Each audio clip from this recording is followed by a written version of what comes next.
Hello hi అండి, అందరికీ good morning. ఈరోజైతే మార్నింగే బయలుదేరాము. సో మేమైతే ఒక ప్లేస్కి వెళ్తున్నాము. సో ఈరోజు టెంపుల్కి వెళ్తున్నాము. అది కూడా మన హైదరాబాద్లో కాదు, కర్ణాటకకి వెళ్ళాలి.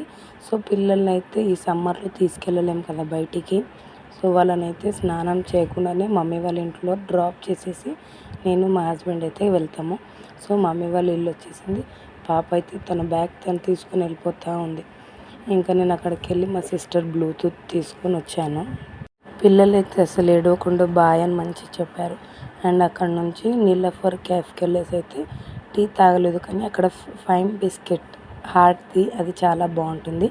అది తీసుకొని ఇంకా MGPS and Gandhi bus stop అనేసి, మహాత్మా గాంధీ బస్ స్టాప్, అక్కడైతే బైక్ పార్క్ చేసేసి అండ్ 4 అవర్స్ 24 అవర్స్కి 4 అవర్స్కి 15, 24 అవర్స్కి కూడా 15 అంటే ఇంకా మేము వచ్చేసరికి కూడా నైట్ 7 అట్లా అవుతుంది అనేసి అయితే బైక్ ఆడనే పెట్టేసి టికెట్ అయితే మిస్ చేద్దంటే ఫోన్ పౌచ్ వెనకాల పెట్టుకొని బయలుదేరాము.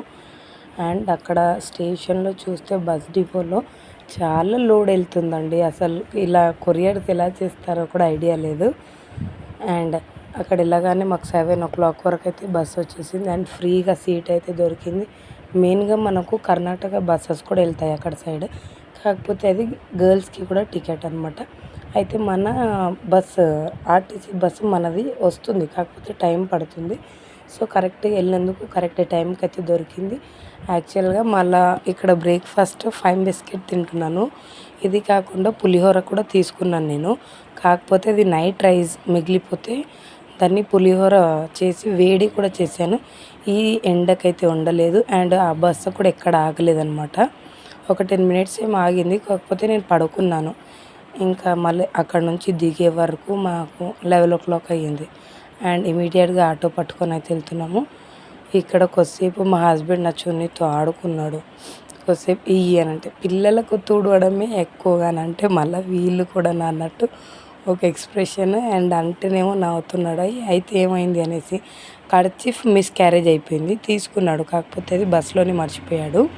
చెమట స్వెట్ ఎక్కువ వస్తుంది మా హస్బెండ్కి, అది తుడుచుకునే లోపు అది ఆడనే పెట్టేశాడు. అండ్ అక్కడ నుంచి మళ్ళీ మనకు ఆటోస్ ఒక 20 rupees ఛార్జ్ చేస్తాయి. యాదగిరి బస్ ఎక్కితే మనము మైలాపూర్ రామ్ సముద్రం అనే ప్లేస్లో డ్రాప్ చేస్తుంది. మళ్ళీ రామ్ సముద్రం నుంచి కర్ణాటక, అంటే అది కూడా కర్ణాటకనే, అక్కడ నుంచి మైలాపూర్ ఆటోస్ ఉంటాయి. 20 rupees per person, 20 rupees charge చేస్తాయి. అండ్ పిల్లలు లేనందుకు మంచిగా చేతిలో వేసుకొని నడుచుకుంటూ వెళ్ళిపోతున్నాము. అదే పిల్లలు ఉంటే ఎండకు చూసారా, నేను అప్పుడే కొప్పు అయితే ట్రై చేసేసాను. అండ్ గుడి ముందులోనే మాకు తెలిసిన వాళ్ళ షాప్ ఉంటుంది. తెలిసిన వాళ్ళంటే మా అమ్మ ఎప్పటి నుంచో వస్తాడు అండ్ ఇక్కడనే తీసుకుంటాడు, కాబట్టి ఇంకా మేము వెళ్ళినా ఇక్కడనే తీసుకొని బ్యాగ్ ఆడనే పెట్టేసి చెప్పులు ఏమైనా ఉన్నా కూడా అక్కడనే పెట్టేసి ఇంకా మెట్లయితే ఎక్కుతాము. కాకపోతే ప్రతిసారి స్నానం అయితే చేస్తుండే అక్కడనే. మనకు పెద్ద లేక్ లాగా ఉంటుంది, అక్కడ స్నానం చేసుకొని అయితే వెళ్తాము. కానీ ఈసారి కుదరలేదని కాదు, మళ్ళీ బస్సు 2 o'clock ఉంటుందంట. సో అది మిస్ అయితే మళ్ళీ 5 o'clock వరకు ఆగాలి. సో తొందరగా అక్కడికి వెళ్తే మళ్ళీ లైన్ అయితే చాలా లైన్ ఉండే, నేను అసలు ఏం చూపించలేదు, లైన్లో ఫుల్ లైన్ ఉండే అనమాట. ఇంకా అక్కడ మొక్కుకున్న వాళ్ళు మెట్లకు అన్ని బొట్లు పెట్టుకుంటూ వెళ్తారు. నాకైతే చెప్పాలంటే చాలా దమ్ అయితే వచ్చేసింది, అసలు అలవాటు లేదు. వెళ్ళిన సంవత్సరానికి ఒకసారి వెళ్తాము, అది కాక ఇలాగ వెళ్ళి మన పిల్లలు ఉంటేనంటే ఇంకా చాలా టైర్డ్ అయిపోయే వాళ్ళము. సో పిల్లలు లేనందుకని ఇంకా బెస్ట్ అనుకోవాలి. అండ్ ఇక్కడ చూస్తే మీకు ముస్లిమ్స్ వాళ్ళు కూడా వచ్చారు, అందుకే నేనైతే వీడియో బ్యాక్ సైడ్ నుంచి తీశాను. ముస్లిమ్స్ వాళ్ళు కూడా రావడం, అది రంజాన్లో రావడం చాలా గ్రేట్. సో వాళ్ళకు కూడా మొక్కు ఉంటుందేమో మళ్ళీ తెలీదు. ఇప్పుడు క్యాజువల్గా మేమైనా దర్గాకి వెళ్ళేసి ఇలా కిచిడి ఇంకా అది తోటకూర పెట్టేసి తెస్తాము. సో మనలాగే వాళ్ళు కూడా ఆ ఏరియాలో ఉండే వాళ్ళు వస్తారేమో అనుకున్నా. ఇది కొండపైన దేవుడు నిజంగా వెలిసిండంటే కొండ లోపల, అండ్ అక్కడికి వెళ్ళాలంటే చాలా లైన్, ఇంకా కొండలోనే ఉంటాడు దేవుడు. ఒక బండకి డోర్ లాగా చేసి ఆ డోర్ లోపల నుంచి వెళ్ళాలి. యాక్చువల్గా చూపిస్తాను, అది కూడా చిన్న క్లిప్ తీశాను. అక్కడైతే మెయింటైన్ చేసే వాళ్ళు ఎవ్వరు లేరు. 2 ways ఉన్నాయన్నమాట దేవుడి దగ్గరికి వెళ్ళడానికి. మేము వెళ్ళిన దాంట్లోనేమో 50 రూపీస్ టికెట్. కాకపోతే అక్కడ ఆ ఏరియాలో ఉండేవాళ్ళు టికెట్ ఏం తీసుకోకండి, తీసుకున్న వేస్ట్ అని అంటే సరే అని టికెట్ తీసుకోలేదు.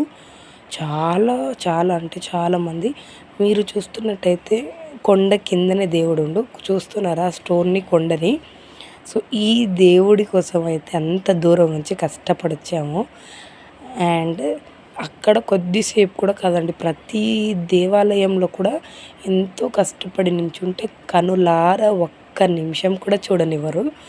అండ్ దర్శనం అయిపోయాంగానే అక్కడ చిన్న చిన్న దేవుళ్ళు ఉంటారు, అవన్నీ దర్శించుకొని పీస్ఫుల్గా అక్కడ కూర్చున్నాము. అండ్ లాస్ట్కి ఫుడ్ తీసే వీడియో అయితే మర్చిపోయాను. ఇది తినేసి ఇంకా అక్కడ నుంచి కరెక్ట్ 2:00కి 2 మినిట్స్ తక్కువ బస్సు వస్తే 7:00 వరకు ఇంటికి వచ్చేసి పిల్లల్ని అయితే తీసుకొని వచ్చాము. ఈ నా వ్లాగ్ నచ్చితే ఖచ్చితంగా సబ్స్క్రైబ్ చేసి నా ఛానల్ని సపోర్ట్ చేయండి. ఉంటాను మరి, బాయ్.